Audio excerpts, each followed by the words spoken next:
बिस्मिल्लाहिर्रहमानिर्रहीम। अस्सलाम वालेकुम dear student, welcome back on my YouTube channel knowledge caption. उम्मीद है आप सब लोग खैरियत से होंगे। MCM 401 की हमारा जो है कोर्स कंटेंट चल रहा है, उसका आज लेसन नंबर 2 है। आप सबको अच्छे से अंदाज़ा है MCM 401 में हम फंडामेंटल ऑफ पब्लिक रिलेशन पढ़ रहे हैं। तो इसमें पब्लिक रिलेशन के बारे में हम लोगों ने प्रीवियस लेसन में उसकी मीनिंग समझे थे, उसकी डेफिनेशन को समझा था और उसके बारे में 2-3 बातें अंडरस्टैंड की थी कि पब्लिक रिलेशन जो है वो मॉडर्न इरा में तो मॉडर्न हो गया है, लेकिन इसका मतलब ये नहीं कि ये अब एक्सटेंड करता है, ये अब एग्जिस्ट करता है, ये इससे पहले भी एग्जिस्ट करता रहा है। ये जैसे ही जितना ये न्यू मॉडर्न है इतना ही ये सिविलाइजेशन भी है। ये हम लोगों ने प्रीवियस लेसन में पढ़ा था। अब हम लोगों ने पढ़ना है हाउ डज PR वर्क, मतलब कि पब्लिक रिलेशन काम कैसे करता है, इसके पर्पसेस क्या है, इसके ऑब्जेक्टिव्स क्या होते हैं, राइट। तो पीआर किस तरह काम करता है इसके बारे में हम लोग डिटेल से पढ़ेंगे आज इसमें। इंशाल्लाह आपके बहुत से कॉन्सेप्ट मज़ीद क्लियर हो जाएंगे। तो डिटेल की तरफ आने से पहले मेरी आप सब लोगों से छोटी सी रिक्वेस्ट है, काइंडली मेरे चैनल को सब्सक्राइब कीजिए, वीडियोज़ को लाइक कीजिए और दोस्तों के साथ ज़रूर शेयर कीजिए। Thank you so much. तो हम डिटेल की तरफ आते हैं। पीआर का सबसे पहले आप लोग एक बात समझ लो कि इसका जो मेन पर्पस होता है वो यही होता है कि इमेज बिल्ड करना, मिसअंडरस्टैंडिंग को ख़त्म करना। किसी भी कंपनी, ऑर्गेनाइजेशन, इंस्टीट्यूशन या आगे जाके हम लोग सारे पढ़ेंगे कि पीआर कहाँ कहाँ कहाँ काम कर रहा है और किस तरह ये पब्लिक के साथ इमेज बिल्ड करने में अपना किरदार अदा कर रहा है। तो एक ओवरव्यू ले लेते हैं कि इस स्टडी में इसमें हम लोग डिफरेंट फेजेस पढ़ेंगे पीआर के बारे में। इसमें हम लोग क्या करेंगे कि पीआर के बारे में डिफरेंट फेजेस पढ़ेंगे कि किस तरह किन किन स्टेप से गुजर कर कौन कौन सी ऑर्गेनाइजेशन इसको किस तरह इस्तेमाल करती है अपने पर्पसेस के अचीव करने के लिए, अपने ऑब्जेक्टिव अपने गोल्स को अचीव करने के लिए और पब्लिक के साथ अच्छे रिलेशन बनाने के लिए और इसके अलावा इमेज बिल्ड करने के लिए, अपनी पॉजिटिविटी को कायम करने के लिए, लोगों के एटीट्यूड को समझने के लिए, उनके साथ जो है इफ़ेक्ट करने के लिए पीआर किस तरह काम कर रहा है, किन किन फेजेस से गुजरता है। तो इस लेसन में हम लोग फेजेस के बारे में पढ़ेंगे। How does PR work. Sorry, flu भी है मुझे क्योंकि सर्दी बहुत ज़्यादा है। पता नहीं आप लोग जब ये लेक्चर सुनेंगे जब सर्दी इतनी हो ना हो, गर्मियों में भी सुन सकते हैं क्योंकि रिकॉर्डिंग है तो ये चलता रहेगा, ठीक है। चलें, मौसम की सख्ती से बचना चाहिए। यहाँ पे क्या है कि पीआर काम कैसे करता है। Whether the PR of an organisation is sound और not depend upon the type of organisation and on situation on at a given time. ये तो क्या है कि ऑर्गेनाइजेशन में जो है वो डिपेंड नहीं करता पीआर किसी भी इसके ऊपर, ऑर्गेनाइजेशन के ऊपर या उसकी किसी किस्म के ऊपर एट अ टाइम, किसी भी वक्त पर, ठीक है। तो it is therefore imperative that we should assess as to how does PR serve various organization. Let us therefore first of all classify the type of organization. किसी भी चीज़ को अच्छे से अंडरस्टैंड करने के लिए उसकी क्लासिफिकेशन करती जाती है। फिर उसे जैसे आपका क्लास में होता है, सेक्शन ए होता है, सेक्शन बी होता है, सेक्शन सी होता है। सेक्शन ए में इस कैटेगरी के बच्चे होंगे, बी में इस कैटेगरी के बच्चे होते हैं। तो मतलब उन तो सिमिलर चीज़ों को कैटेगोरिकली सेपरेट कर दिया जाता है और उनको क्लासीफाई कर दिया। तो यहाँ पे भी हम लोग पीआर की ऑर्गेनाइजेशन को समझने के लिए हर ऑर्गेनाइजेशन के क्लासिफिकेशन की है, जिसे हम लोग समझते हैं क्लासिफिकेशन ऑफ ऑर्गेनाइजेशन।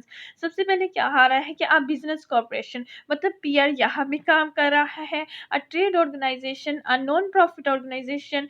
उसके बाद क्या है कि आप पब्लिक यूटिलिटी कंपनी। उसके बाद है आप कम्युनिकेशन मीडियम।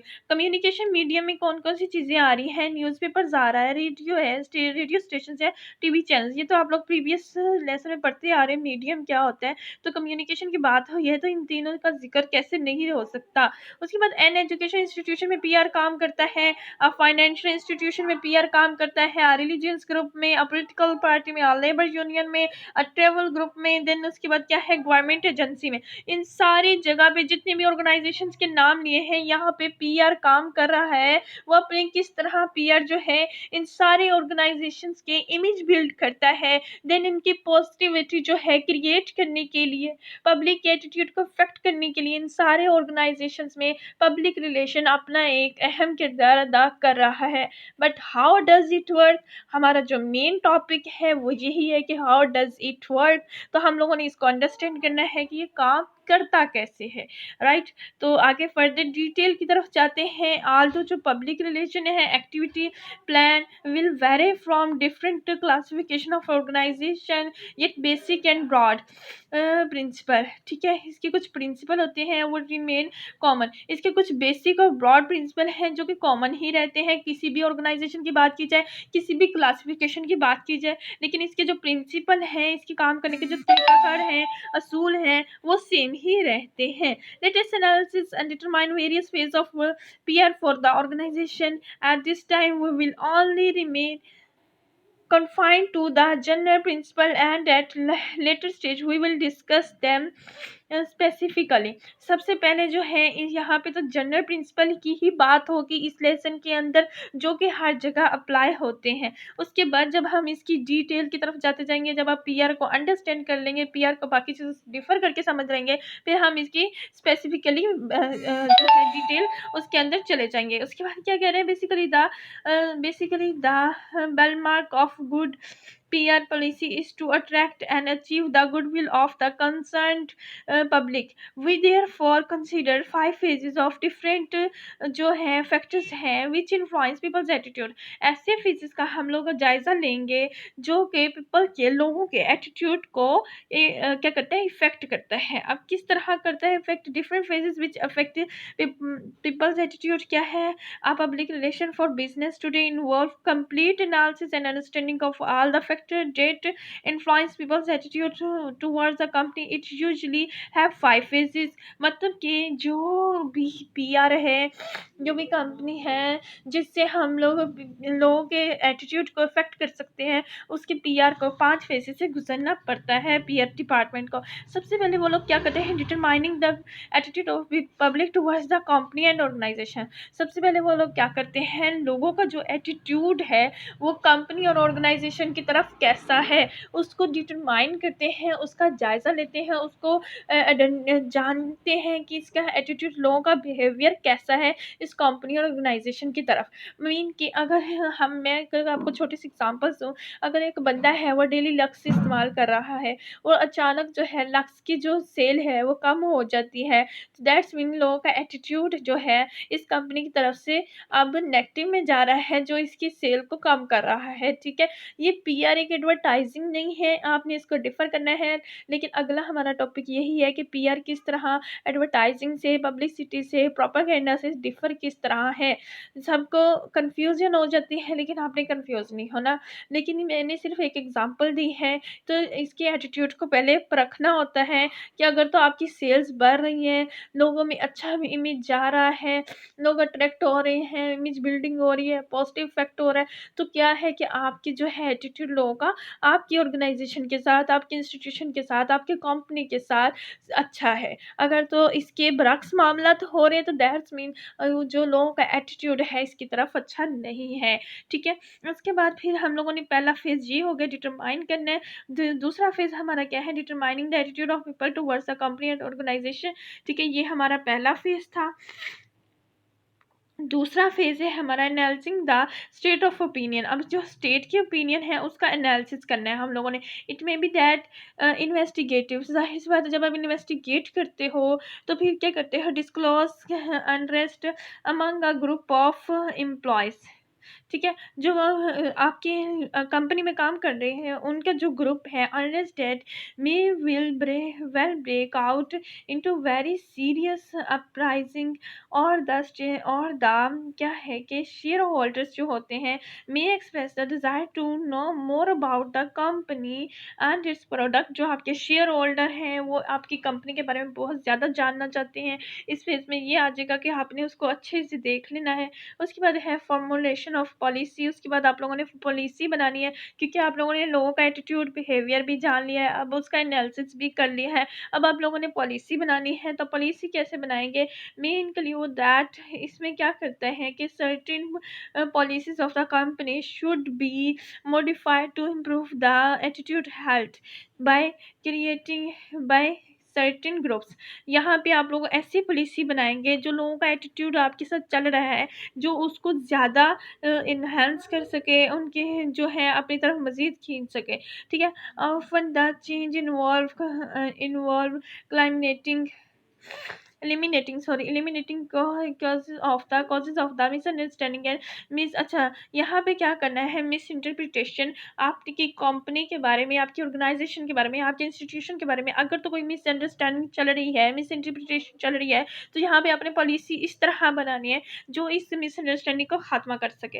राइट। नेक्स्ट हमारा जो आ जाता है planning means of improving opinion attitude and behaviour. Policy आपकी जो प्लानिंग है वो ऐसी होनी चाहिए जो कि पब्लिक है उनके एटीट्यूड में इम्प्रूवमेंट ला सके, उनके आपकी जो कंपनी है, इंस्टीट्यूशन है, ऑर्गेनाइजेशन है, वट एवर कुछ भी है जिसके लिए आप पीआर को रन कर रहे हो, तो आपकी जो है उसकी इमेज बिल्ड करना और उसके अंदर पॉजिटिविटी लोगों में लेकर आना कि वो आपकी चीज़ों की तरफ अट्रैक्ट रहे, आपके इदारों के साथ जुड़े रहें, तो इस तरह का आपकी प्लानिंग होनी चाहिए। ठीक है। नेक्स्ट जो हमारे पास आता है वो ये है कि इम्प्लीमेंटेशन। अब हम लोगों ने क्या करना है, लास्ट जो मरहला होता है, जो हम लोगों ने पॉलिसी बनाई, प्लानिंग की है, अब उनको इम्प्लीमेंट करना है। ठीक है। अब लोगों के ऊपर लागू करना है, पेपर वर्क से बाहर निकल के प्रैक्टिकल वर्क की तरफ आना है। हम लोगों ने पहले पेपर वर्क किया है, अब प्रैक्टिकल वर्क की तरफ आना है, उनको लागू करना है। ठीक है। It's called the implementation.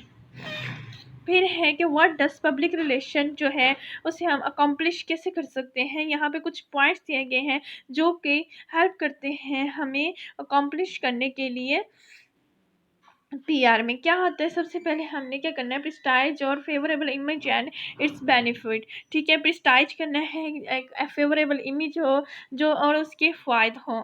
फिर उस promotion of product and sales ideas and rewards, मतलब कि रिवार्ड्स वगैरह जो हैं, आइडियाज़ हैं, सेल्स एंड की प्रमोशन करने के लिए हमें कुछ इस तरह के काम करने के, उनकी प्रमोशन हो। गुडविल ऑफ एम्प्लॉयर्स के गुडविल को present and solve labour problem, जो है लेबर की जो प्रॉब्लम है उसको सेल्व करना चाहिए। ठीक है। उसे प्रेजेंट भी करना चाहिए। गुडविल ऑफ स्टॉक या शेयर होल्डर जो है वो आपके उनकी गुडविल को मेंटेन करना।